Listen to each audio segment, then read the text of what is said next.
Ó, bota certo, agora e o né?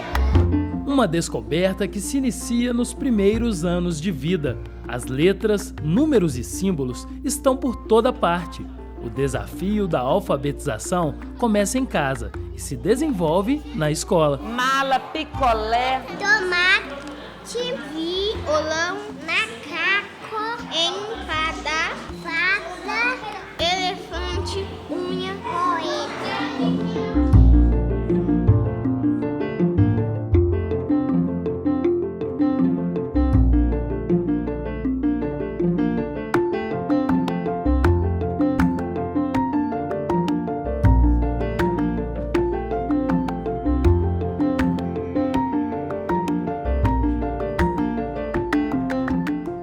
Então, professora Magda, qual é o panorama da alfabetização em nosso país? Essa ainda hoje é uma questão pendente no Brasil? Qual é a análise que a senhora faz? Inicialmente, durante esses anos 60, 70, nós tínhamos a obrigação de a criança ser alfabetizada no primeiro ano e, se não aprendesse, era reprovada. E aí, o que mostra o fracasso nessa época é a quantidade de repetência que havia, né? Tanto que se criou até o termo a pedagogia da repetência. A criança ficava no primeiro ano até aprender a ler. Depois, com o tempo, foi-se tentando alguma alternativa para resolver, e se a questão era o tempo, vamos passar para ciclos, né? Mas também não resolveu, porque você só retardou o momento em que a criança precisava repetir, porque já estava no fim do ciclo e não tinha sido alfabetizada ainda.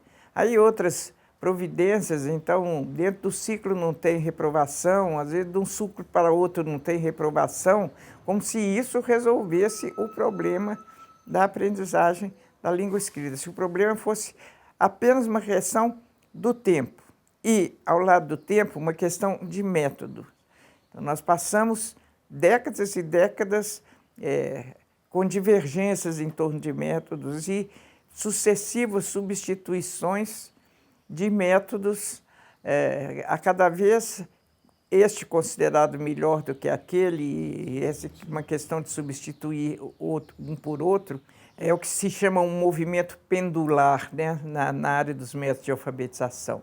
De um método passa para outro, daí a pouco volta para o anterior, quer dizer, que mostra uma imprecisão, uma indefinição do processo de alfabetização, de compreensão do processo de alfabetização. O ideal seriam turmas pequenas, né? Infelizmente a gente não pode contar com isso, porque às vezes fica com a turma muito cheia.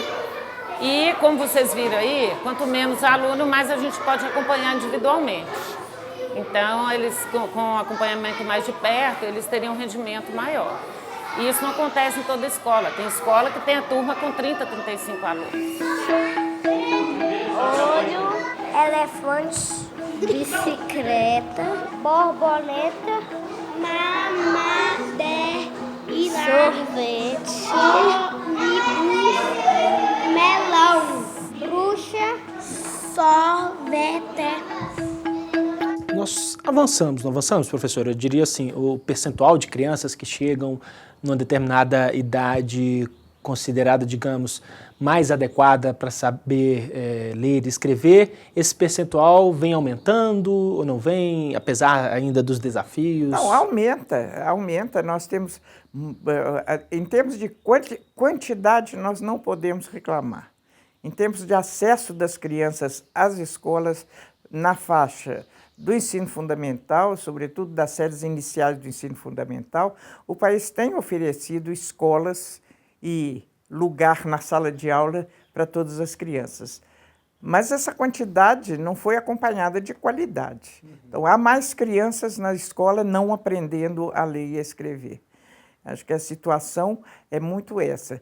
Basta você ver que nós estamos, no momento atual, com o Plano Nacional de Educação que foi aprovado o ano passado, em 2014, ainda insistindo em como uma das suas metas que as crianças têm de estar alfabetizadas até o 3º ano. Ou seja, nós não conseguimos isso até hoje, e os dados estão aí para mostrar isso, né? A cada vez que se faz uma avaliação externa, uma Prova Brasil, uma e os estados fazem isso, aqui em Minas Gerais o ProAlfa, por exemplo, é sempre para confirmar que as crianças não estão bem alfabetizadas. Dessa fase, que os alunos deviam estar na fase silábica, eu tenho metade da turma lendo, não tem outra compensação, não. É essa.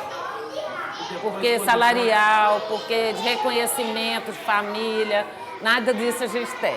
O que tem mesmo é a aprendizagem das crianças.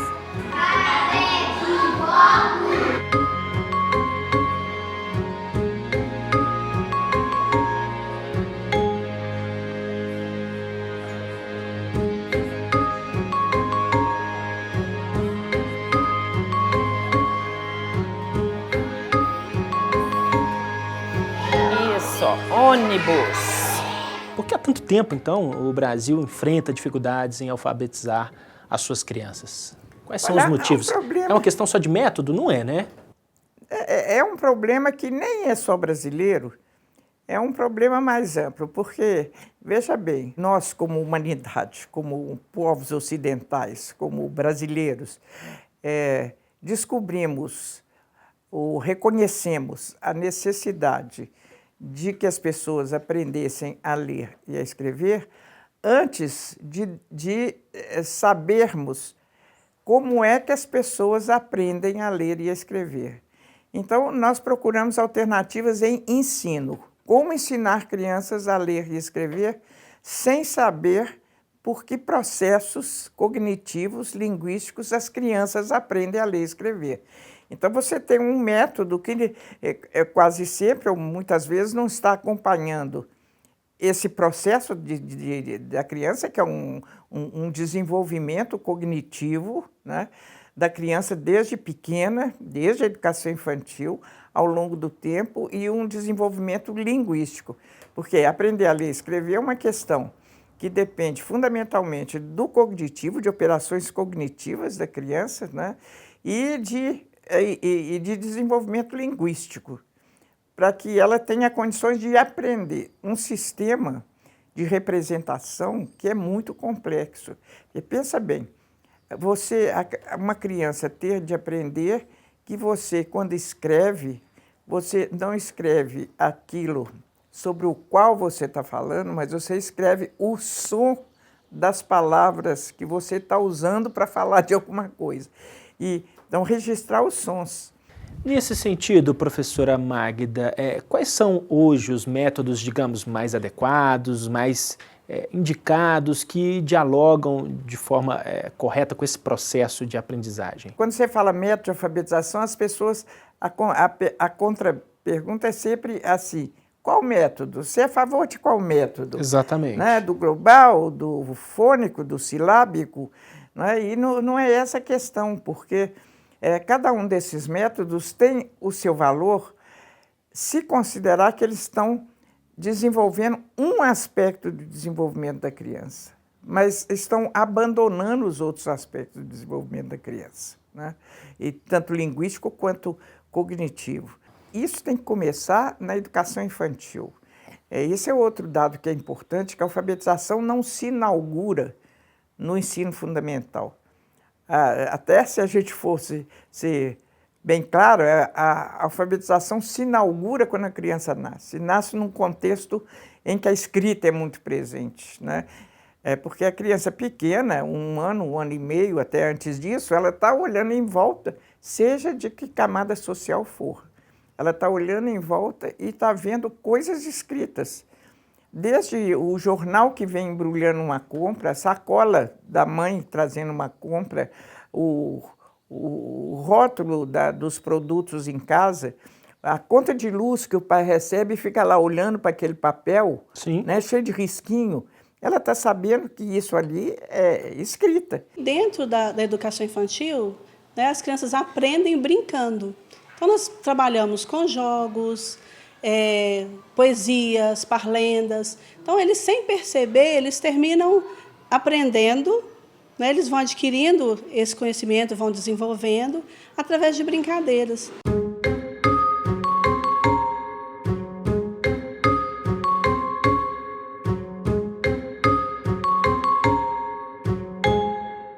E Isso está relacionado com o conceito de letramento, professora? Quando a mãe está escrevendo uma lista do que ela tem que trazer da mercearia, do supermercado, ela sabe que a mãe está escrevendo, ela não sabe ler nem escrever, mas que aquilo ali vai servir para apoiar a memória da mãe a hora que ela for comprar. Isso é letramento.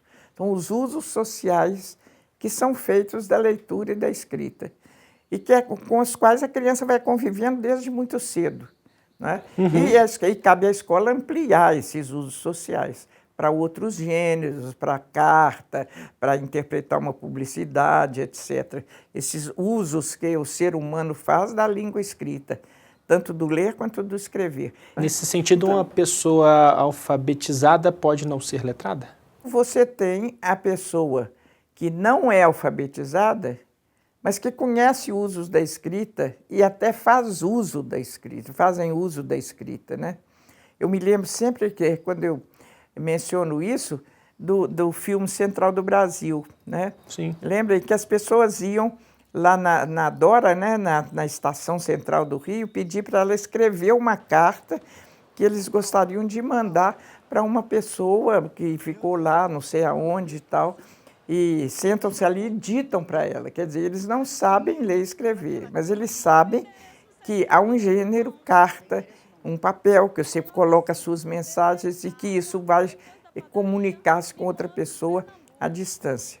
E é tão interessante, se a gente presta atenção no filme, como eles ditam no estilo de uma carta mesmo. Né? Eles começam assim: queridos fulanos, espero que esta vá encontrar todos bem de saúde. Quer dizer, e termina assim. Então, um abraço do fulano. Quer dizer, ele não sabe escrever, mas conhece o gênero, cara. Sabe fazer o uso social da língua, né, professora? E usa a Dora como uma máquina de escrever. Né? Sim. Então, é uma pessoa que tem um nível de letramento e sem ser alfabetizada.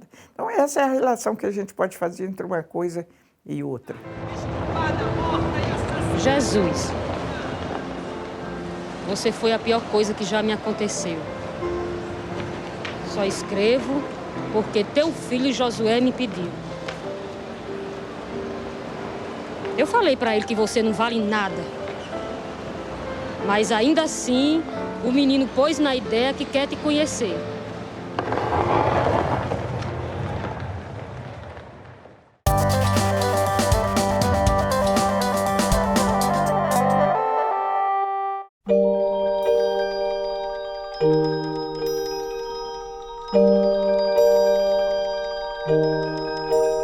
Trabajo en algo que me gusta, me apasiona. Intento desde este lugar aportar un granito de arena, no sé si se comprende, un granito de arena para transformar un orden social que es injusto, y creo que la educación tiene mucho para aportar en ese sentido. Y de ahí que, bueno, para mí ser profesora tiene que ver con un compromiso social y político de construir colectivamente otro mundo que acho que es posible.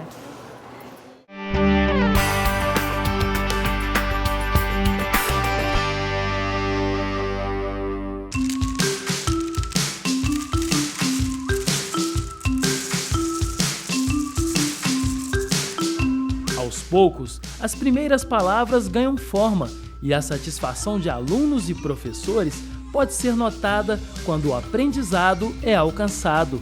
Eles descobrem juntos quais são as melhores maneiras para que o processo de alfabetização tenha sucesso. Hoje, as crianças fazem parte de todo o processo de aprendizagem. Nós chegamos e, junto com toda a bagagem que a criança vem, você usa dessa bagagem, da vivência da criança, para que ela construa o saber dela. Então, é uma coisa construída, né? E o professor, ele age mesmo, realmente, como mediador. Ele trabalha ali mediando, né, a aprendizagem. Existem vários métodos que, desde os primórdios da educação, que vêm sendo usados. A realidade é que eu acho que o método mais importante é o método intuitivo. O professor, ele deve ter, saber todos os métodos que foram dados, estudar a fundo isso, porque dentro da sala de aula há várias crianças de todo tipo. Tem o método global, tem os métodos da cartilha, o fônico, e todos esses eles têm um lado positivo. Então, a gente deve pegar esses lados positivos, reunir num método próprio para poder estar lidando com essas crianças desde sala de aula.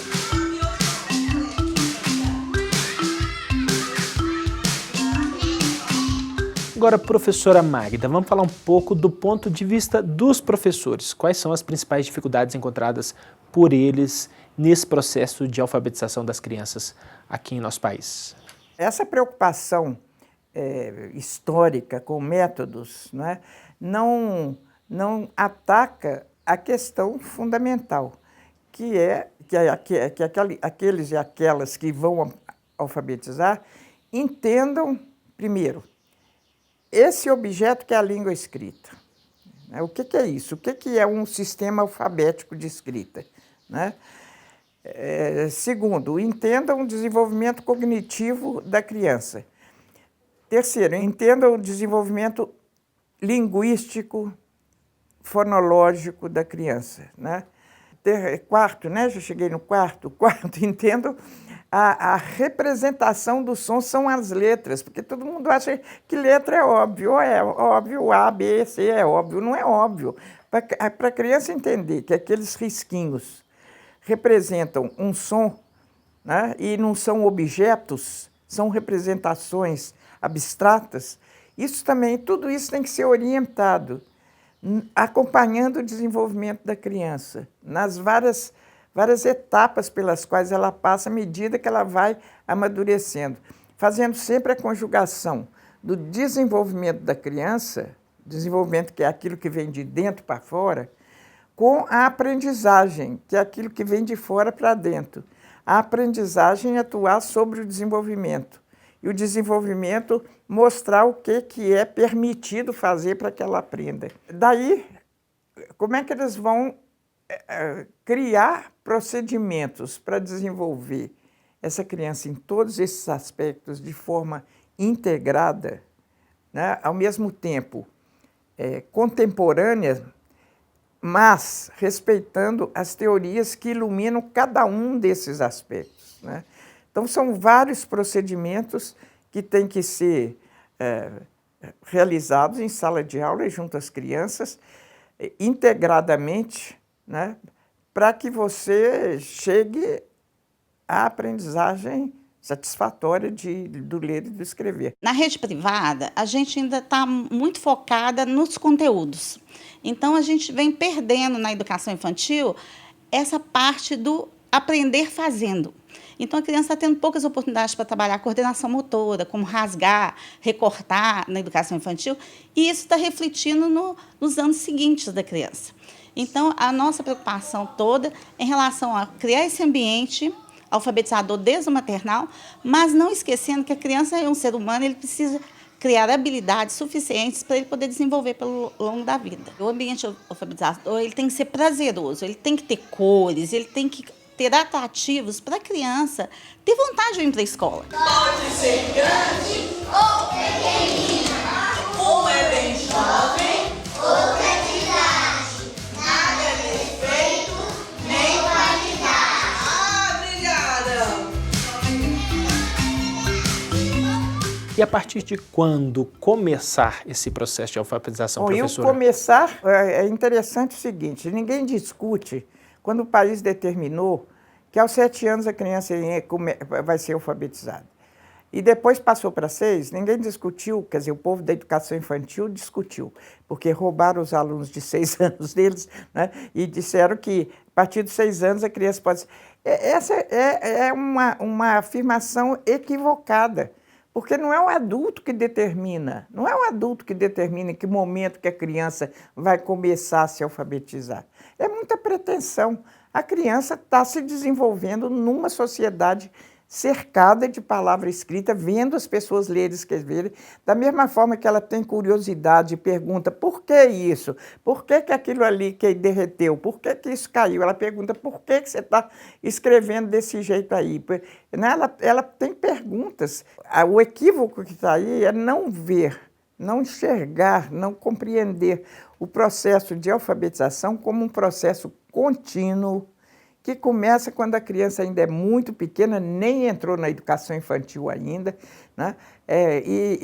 O que o adulto, o pai, o alfabetizador, tem de fazer é responder às demandas da criança, porque a demanda dela mostra as possibilidades dela, né? Então, é acompanhar o desenvolvimento. O grande segredo da alfabetização é articular a imposição externa de idade para cada momento com a imposição interna à criança do ritmo dela de desenvolvimento e de aprendizagem. A criança sabendo ler, ou você sabe que você está plantando, sabe? Você está colocando a sementinha ali, e que depois a criança vai ser um cidadão, que vai ajudar o nosso país, que vai ajudar a si próprio, né? Eu acho que a pessoa crescendo como pessoa mesmo, né? Isso é muito bom, é muito bom. O sorriso deles, quando eles sabem, aprendem uma coisa, que compartilham, a socialização. Eu acho que é um ganho para a vida. Eu sei que eu não vou ver, né? Mas eu só de saber que eu plantei, é muito bom.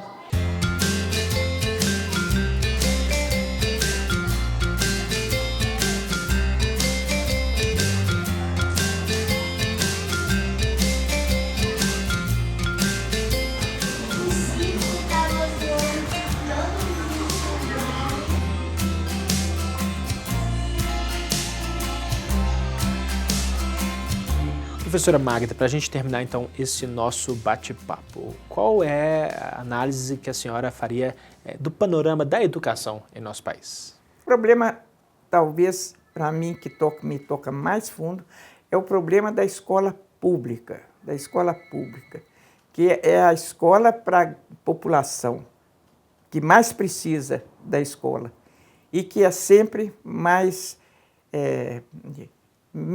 tem menos condições de responder às crianças do que escolas não digo todas as escolas privadas, mas as escolas privadas que atendem às classes favorecidas. Então, esse é um problema sério, né? Eu falo que eu passei a minha vida inteira, estou aqui a essa altura da vida, comecei meu primeiro momento de vida profissional trabalhando na escola pública, a vida inteira na escola pública, na universidade, fazendo pesquisa, escrevendo livro, e vou morrer daqui a pouco sem ver que a escola pública tenha se tornado o que ela deve ser nesse país. Certíssimo, professora Magda Soares. Foi um prazer enorme conversar com a senhora, muitíssimo obrigado. Obrigada a você, foi um prazer falar.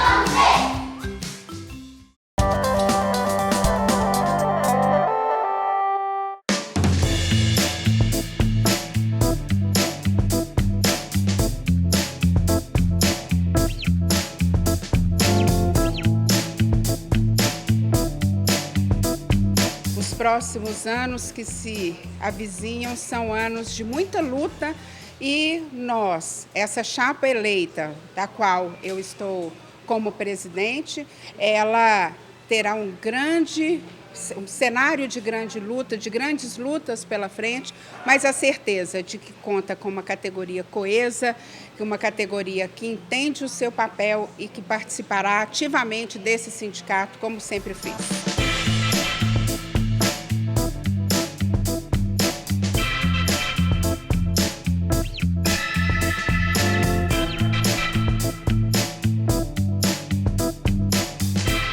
É importante porque é uma maneira de reunir as forças, né? O professor sozinho, ele tem poucas conquistas, né? O sindicato, ele serve justamente para reunir todas as opiniões divergentes e convergentes em torno de um objetivo comum, né?